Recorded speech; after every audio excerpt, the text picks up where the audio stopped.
আজ আমি আপনাদের জন্য খুবই হেলদি একটা প্রোবায়োটিক ড্রিঙ্কের রেসিপি নিয়ে চলে এসেছি। বাই দ্য ওয়ে, আমি আপনাদের Trisha and welcome to my channel Trisha tasty ট্রিটে। আর আজকে আমি বানাচ্ছি কাঞ্জি। তাহলে চলুন শুরু করা যাক। এই কাঞ্জি বানানোর জন্য প্রথমেই একটা কাঁচের জারের মধ্যে দেব 500 মতো জল। এবার একটা বিটকে আমি এইভাবে লম্বা করে কেটে নিয়েছি, সেটাও আমি এর মধ্যে দিয়ে দিচ্ছি।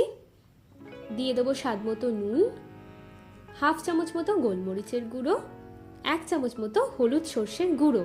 এই জলটা কিন্তু আমাদের খুবই হেলদি রাখতে সাহায্য করে, এছাড়াও চুল, ত্বক, নখ ভালো রাখতেও সাহায্য করে, আর পেটের জন্য খুবই ভালো। দেখুন, এটা আমাদের ভালো করে মেশানো হয়ে গেছে।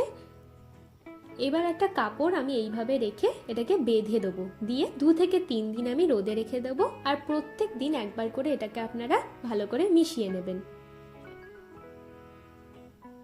দেখুন, 2 থেকে 3 দিন হয়ে গেছে। চলুন এবার এটাকে আমরা সার্ভ করি। আমার ভিডিওটি যদি আপনাদের ভালো লেগে থাকে তাহলে প্লিজ একটি লাইক করবেন, প্রচুর প্রচুর শেয়ার করবেন, আর আপনাদের এই কাঞ্জির রেসিপি কেমন লাগলো আমাকে অবশ্যই জানাবেন। টাটা।